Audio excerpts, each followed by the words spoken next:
So we're one quarter through the year and people are already talking about what is their game of the year. And surprisingly, at least 3 of those games that a lot of people are considering are either remakes or remasters. Now, there's been a lot of conversation surrounding what is the difference between a remake and a remaster. Should those games be considered, for game of the year contention, and, a lot of things going on with that. So in today's video, I'm going to break all that down. We're going to talk about what makes a remake, what makes a remaster, where's the, there's some gray area between the two of them. And then where do ports fit into all of that? Ports come to different systems later on with different editions and things like that. So if you're new to the channel, make sure you hit that subscribe button, leave a like, and let's get right into today's discussion. So a lot of the discussion and, different points I'm going to make in this video aren't necessarily like industry standard definitions, or I haven't talked to anybody in the industry or anything, but these are pretty much like how I see it, what the examples I'm going to give for certain games and what I see with, what makes them in common, like this remake to this remake, this remaster, that remaster, and some differences from there. So let's start off with some of the remakes. So recently we had the Resident Evil 4 remake. So as far as remakes go, I pretty much look at 3 defining characteristics that really stand out to me. So the first one is kind of obvious, but it kind of overlaps with remasters, but that is a graphics overhaul. So a lot of times when you're looking at these remakes, you want them to look like a brand new game, right? Like some of these games are 15, 20, 25 years old, and when they get remade, they have to look, modern. They can't just look like the same as before or smoothing out some of the edges. They have to look completely brand new, as if they're, a brand new game.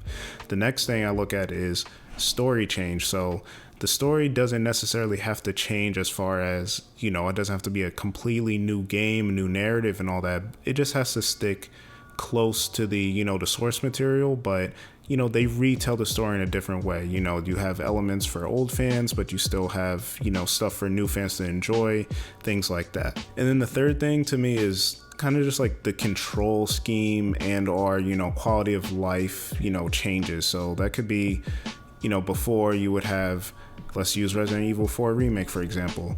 Before, you couldn't move when you decide to aim. Now you can kind of aim, shoot, and move around, what you couldn't do in the original. So that is a completely different change with the control scheme. They also added parrying to it. They have different melee options, stuff like that. And that just makes it a lot easier for a lot of people. Some games come out when different industry standards didn't exist. Another example of a remake is Link's Awakening on the Nintendo Switch. So this game originally came out in 1993 on the Game Boy, and then came out again in 1998 with Link's Awakening DX. Now, Link's Awakening DX came out on the Game Boy Color. They added, obviously, color to the game. They also added a whole nother dungeon that took advantage of that. And, that was the definitive edition of the game that they brought over to the Switch. But now the Switch version, they completely changed the graphics. The story was pretty much the same, but again, they changed the graphics. The control scheme was different as far as how many weapons you can actually have equipped, things like that. But the games are night and day when you look at them, and again, 20 years apart, gotta make it more modern. So that's pretty much what they did.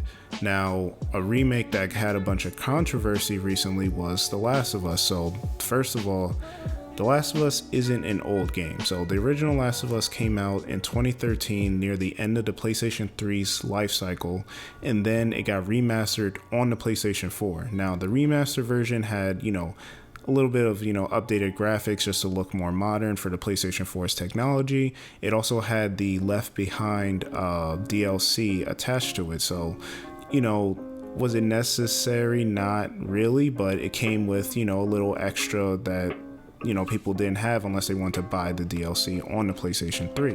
So that's another example of what happens with these remakes, remasters, and ports is if there's a newer version of something or if there's DLC, then that should be included. Now, fast forward 6 years later and Last of Us Part 2 came out on PlayStation 4 back in 2020.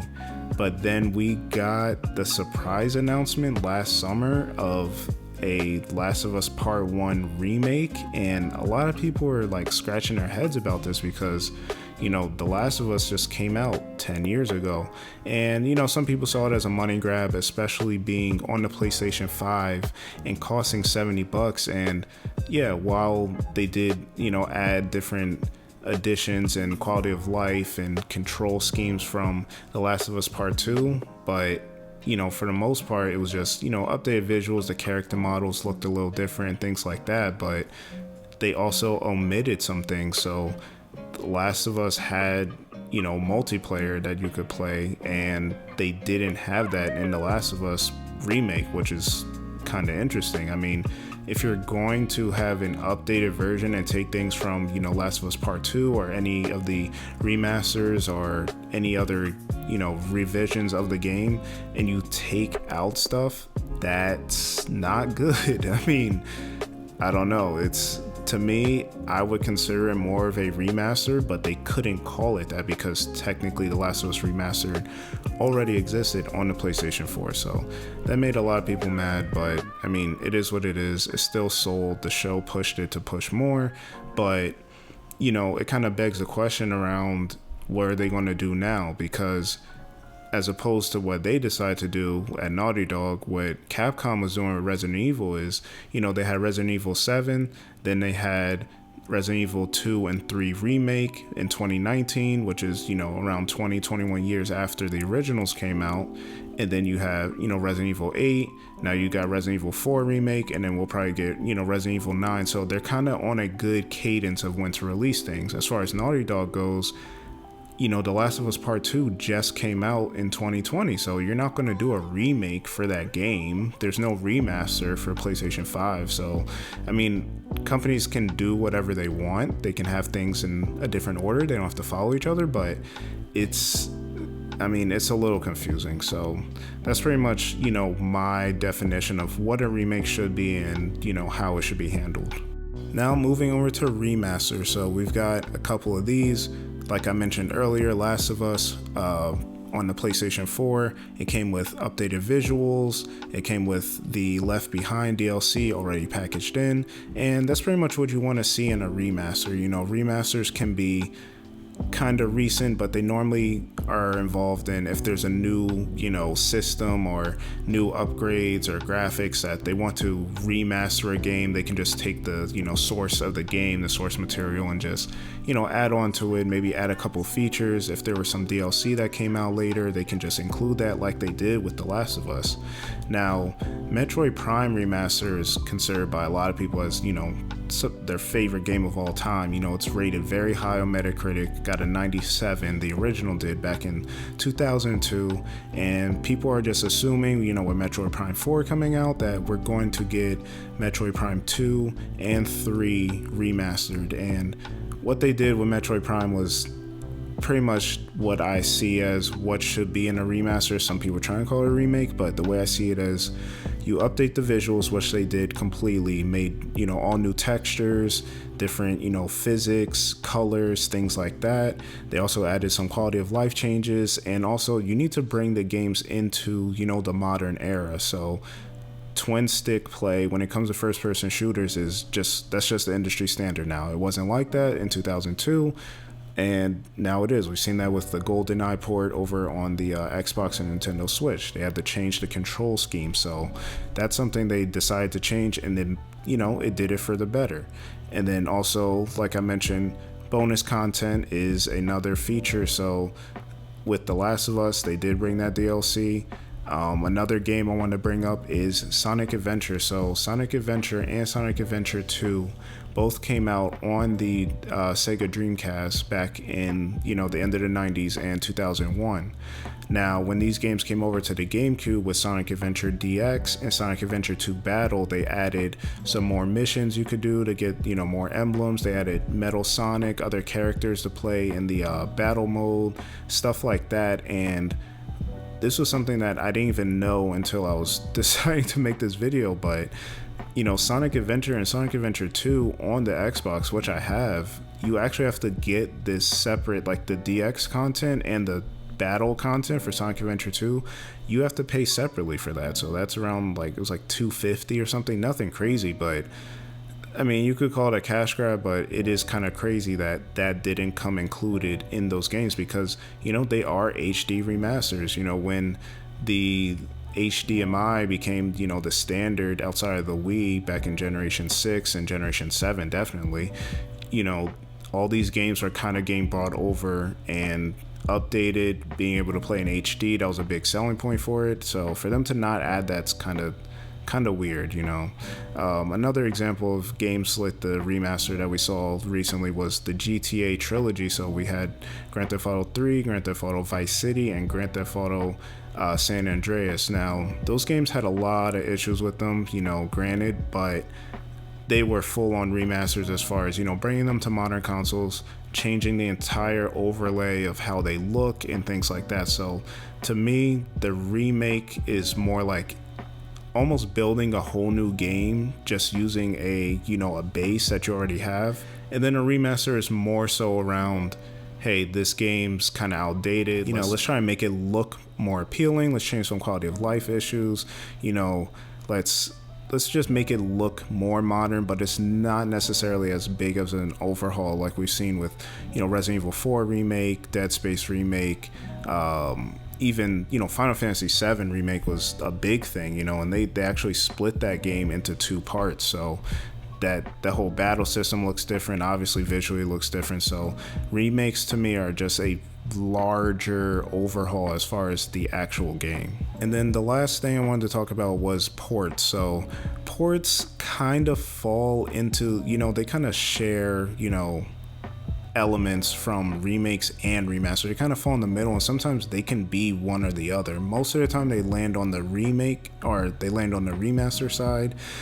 So some ports we had are, you know, Xenoblade Definitive Edition. So this game originally released on the Wii, but then they brought it over to the Nintendo Switch. And you know, Nintendo probably has a lot more ports than a lot of other systems just because they like having, especially on the handheld side, you know, different ways to play their games. You know, they like to repackage games. Sometimes systems don't sell well, like the Wii U. So we see a lot of games from the Wii U era ending up on the Nintendo Switch. So like Donkey Kong Country Tropical Freeze. I mean, the only addition they had with that was, you know, you had an extra character to play with.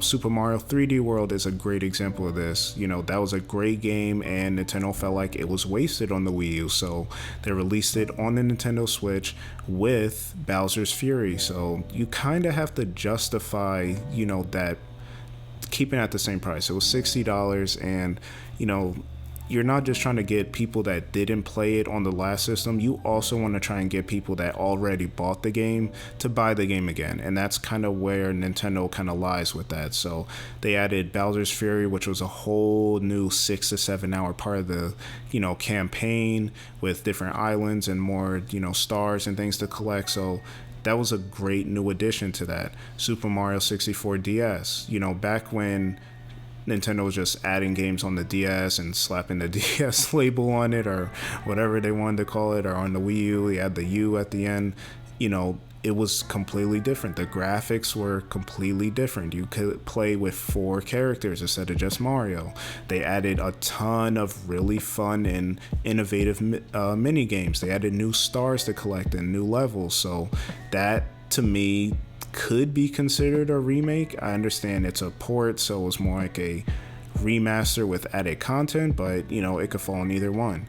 But then you have other ports like Skyward Sword HD, where it's just brought to the HD because it was on Wii. You know, Wii didn't have HDMI, and they didn't really add too much. You know, the visuals are a little updated.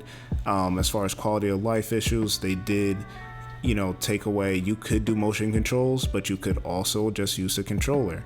And I'll be honest, I'm not a fan of the Joy-Con. I tried the motion controls. I never played Skyward Sword before, but I tried to do the motion controls similar to with like Twilight Princess back when that was on the Wii, and I just went straight to the Pro Controller. Like, I'm not going to hold you. I was not down for trying to do that. So, you know, those are just a few of those examples of ports coming over, but, you know, we've had some complaints recently for other ports that don't have either content or they're not the definitive edition way to play the game. So we've seen games like Ni no Kuni or Tales of Symphonia come out where there's a newer version of the game, but they're not porting that version. So for Tales of Symphonia, you had it on GameCube, but you also had it on PlayStation 3, and that is the definitive way to play the game. But Nintendo decides to port over the older version, and there's some behind the scenes reasons for that they say, Nintendo or other developers, where they'll say like, oh, they don't have the original source code, or they couldn't find it, or there's licensing issues. There's a whole bunch of other stuff that could be the reason for that. But a lot of time ports are kind of up in the air whether they're going to actually stick true to what they had recently, if they're going to include extra content, if they're just going to throw the game on there and slap a full price on it. You never know what you're really going to get. So that's what ports are pretty much known for. All right, guys, so that does it. That's my analysis of what is a remake versus a remaster. I know a lot of people want to add in this new remake remaster category at end of the year Game of the Year awards. People say, should they be considered for Game of the Year awards? And my final thoughts on that is just that I personally would not like a category for that, just because I feel like I want companies to actually want to remake the games if they actually want to. I don't want people to just start throwing it together and striving for trying to get an award for it. It's going to come up with a bunch of debate versus, should the remasters be in a different category? Should the remakes be in the same category? Should they be, how does that work? There's it's just too much. I think remakes should be considered for the Game of the Year, but as far as having their own category, I don't know about that. I mean, maybe they shouldn't be considered at all, because that could also push what I was saying earlier with companies just rushing to remake everything just for the hell of it. So that's kind of how I feel on it. If they decide to do it, I mean, I like seeing these. There's a lot of games I never played that I'm now getting exposure to, and it's great. It's great for younger gamers. It's great for gamers that don't have some of the old systems, and you have a one-stop shop, or a convenient way to play a lot of these games. So that's pretty much how I feel about it. But y'all, let me know what y'all think. Do you think there's a difference between remakes and remasters? Are they too similar to kind of differentiate? How do you guys feel about it? Let me know in the comment section below. Leave a like if you haven't, subscribe if you haven't, and I'll catch you on the next video.